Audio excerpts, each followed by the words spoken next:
வணக்கம் தோழர்களே. இந்தியா கூட்டணி நாடாளுமன்றத்துல முதல் வெற்றியை பதிவு செய்திருக்கு. படுதோல்வியை காவி கும்பல் அடைந்திருக்கிறது.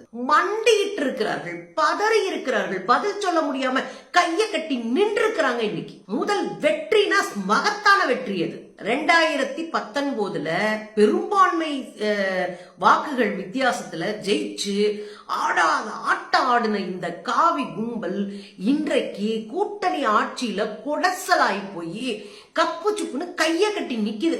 எது கொண்டாந்தாலும் வாயிலே அடிச்சிட்டு இருக்கோம். நாம தப்பா மக்களுக்கு ஏதாவது செஞ்சா கையிருக்காது மிரட்டிட்டு இருக்கோம். அப்படி சூழ்நிலையில தான் நேத்து ஒரு சம்பவம் நடந்து போச்சு. அது என்ன சம்பவம்ன்றீங்களா? இஸ்லாமியர்களுக்கான இறைவனுக்கு கொடுக்கிற சொத்துக்களை எல்லாம் நிர்வகிக்கிற அமைப்புகளுக்கு பேர் தான் வக்போர்டு. இறைவனுக்கு கொடுத்த சொத்துக்களை, அசையும் சொத்து, அசையா சொத்து எல்லாம் எப்படி திருப்பதி உண்டியல் நம்ம காசு கீசு நகை எல்லாத்தையும் போட்டு வரோமோ, நிலத்தெல்லாம் எழுதி கொடுக்குறோமோ, அது போல இஸ்லாமியர்களுக்கு, இஸ்லாமிய அமைப்புகளுக்கு, இஸ்லாமிய கோயில்களுக்கு எழுதி கொடுக்கிற எல்லாத்தையும் அந்த நிர்வாகம் வக்போர்டு அதை நிர்வகிக்கும். கணக்கு வழக்கு பாக்குறது, அதை வச்சு எல்லாமே பண்ணுவாங்க. இதுக்குன்னு சட்டம் இருக்கு. 1923 இந்த சட்டம் வந்துருச்சு. அதுக்கு பிறகு எக்கச்சக்கமான திருத்தங்களை பார்த்துட்டு 2013 தான் கடைசியா திருத்தப்பட்டிருக்கு இந்த சட்டம். இதுல கைய வைக்கிறாங்களாம் யாரு? இந்த மோடி கும்பல் இஸ்லாமியர்களை ஒடுக்குறாங்களாம். ஏற்கனவே என்னன்னா யோகித்தனம் பண்ணுச்சு, சிஏஏ சட்டத்தை கொண்டு வந்து குடியுரிமையற்றவர்களா மாத்துச்சு. ஏற்கனவே என்ன பண்ணுச்சு, பெண்களுக்கு நாங்க உதவி செய்யறோம், அது இஸ்லாமிய பெண்கள் விடுதலைக்கு உதவி செய்யறோம்ன்ற பேர்ல முத்தலாக் சட்டத்தை கொண்டு வந்துச்சு. அதுக்கு முன்னாடி முத்தலாக் சட்டம் ஒரு சாதாரண சிவில் சட்டமா இருந்துச்சு. கோர்ட்டுக்கு போய் பஞ்சாயத்தை தீர்த்துக்கலாம், அது சாதாரணமா ஏதாவது நிவாரணம் வாங்கிக்கலாம், அது சுமுத்தா போச்சு.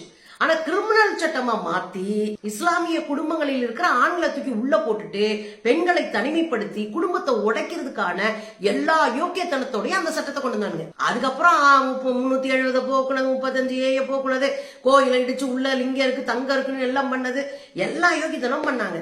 ஞானவாபி வசூதி வரைக்கும் உள்ள போய் உட்கார்ந்துட்டு இருந்தா இன்னைக்கு தாஜ்மஹால அது தாஜோ மஹாலியா அப்படின்னு உருட்டி விட்டுட்டு இருக்கிறானுங்க. இன்னொரு பக்கம் கல்வியில கை வைக்கிறானுங்க. மௌலானா அபுல் கலாம் ஆசாத்தினுடைய பெயர்ல, தலைவருடைய பெயர்ல ஒரு உயர்கல்விக்கான நிதி கொடுத்துட்டு இருந்தாங்க, ஸ்காலர்ஷிப் கொடுத்துட்டு இருந்தாங்க.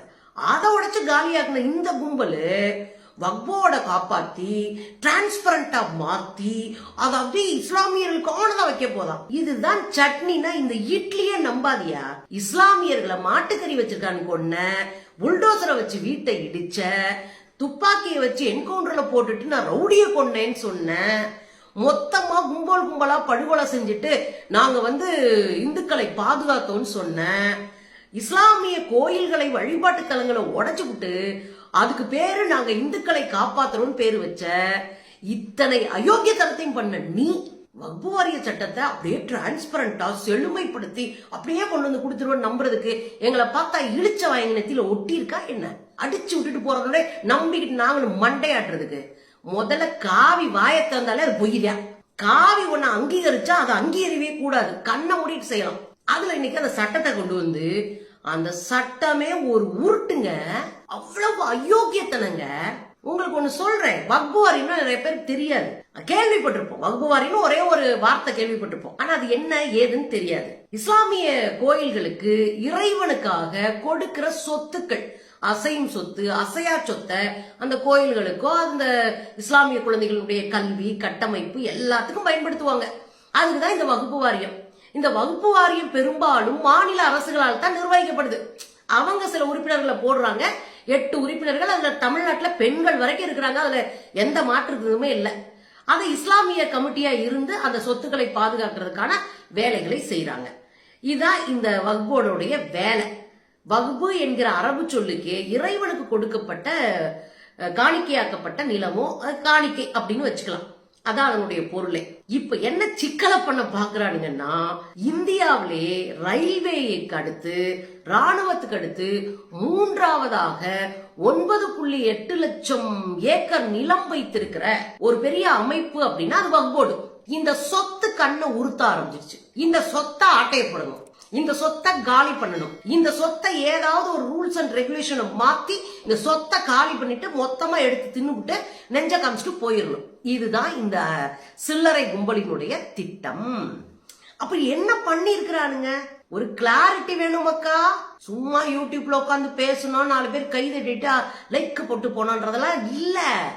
அரசியலை தெரிஞ்சுக்கணும் தான் உட்காந்துக்கிட்டு 4 மணி நேரம் 5 மணி நேரம் உட்காந்து என்னென்ன சொல்லியிருக்காங்கன்னு தேடி புடிச்சு கண்டுபிடிச்சு பேசிட்டு இருக்கோம். மக்கள்கிட்ட கொண்டு போய் இதை சேர்க்கணும், இல்லைன்னா நம்ம கிள்ளுக்கிறையா வச்சிரும் இந்த அதிகாரம். அப்ப என்ன சொல்லியிருக்காங்கன்னா அத்தனையும் அயோக்கியத்தனமா சொல்லியிருக்கிறாங்க. முதல் பாயிண்ட், வக்போர்டுல இஸ்லாமியர்கள் அல்லாதவர்களை நிர்வாகத்திற்கு கொண்டு வர வேண்டும். எவ்வளவு பெரிய அயோக்கியத்தனம். அரசாங்கத்துக்கிட்ட இந்து அறநிலையத்துறை இருப்பதே சேவ் தமிழ்நாடு டெம்பிள் அப்படின்னு போட்டு உருட்டுனைல. நீ தமிழ்நாடு டெம்பிள அங்க இருக்கிற அத்தனை செயல் அதிகாரிகளும் யாரு? இந்துக்கள். இந்து கடவுளின் மீதும் இந்து மதத்தின் மீதும் நம்பிக்கை உடையவர்கள். எழுதி கொடுத்துட்டு போகணும் அவங்க, எனக்கு இந்து மதத்தின் மீதும் இந்து நம்பிக்கைகளின் மீதும் கடவுளர்களின் மீதும் நம்பிக்கையும் இது பற்றும் இருக்குன்னு எழுதி கொடுத்துட்டு உள்ள போனாதான் வேலையே. சுந்தரவழி போக முடியாது, என் சர்டிபிகேட்ல வேணா இந்துன்னு இருக்கலாம், நான் வேலைக்கு போக முடியாது, ஏன்னா நான் கடவுள் மறுப்பாளர். ஆனா கடவுள் நம்பிக்கை வேணா இந்து அறநிலையத்துக்குள்ள போக முடியும், அங்க மாற்று மதத்துல உள்ள போக முடியாது. புரியுதுங்களா? இந்து மதத்திலே பறந்திருந்தாலும் கடவுள் மறுப்பாளர் உள்ள போக முடியாது, அரசு அதை நிர்வகிக்குது. இதுல உருட்டுறானுங்கல்ல, அறங்காவலர்களாக நாங்க உள்ள இருப்போம், உருட்டி உருட்டி தின்போம், சுரண்டி சுரண்டி தின்போம், உண்டியில காலி பண்ணுவோம், சிலைய திருடுவோம். இந்த கும்பல் இருக்குல்ல, இந்த காவி கும்பல் இந்த அறநிலையத்து என்கின்ற இந்துக்களால் பராமரிக்கப்படுகிறதுக்குள்ளேயே பார்ப்பனை கொண்டு வரணும், RSS கொண்டு வரணும், பிஜேபி கொண்டு வரணும், எவ்வளவு உள்ளடி வேலை பார்க்குது. இந்து பெண்களையே ஐயப்பன் கோயிலுக்கு வரவிடக்கூடாதுன்னு சொல்ற அயோக்கிய கூட்டம் தானே இந்த கூட்டம். இந்த பக்கம் அப்படியே வந்துட்டு இஸ்லாமியர் கோயில்களுக்கு கொடுக்கப்பட்டிருக்கின்ற நன்கொடையாக இறைவனுக்கு கொடுக்கப்படுகிற அந்த சொத்தை நாங்களும் உள்ள வந்து உட்காருவோம், நாங்களும் செழுமைப்படுத்துவோம்,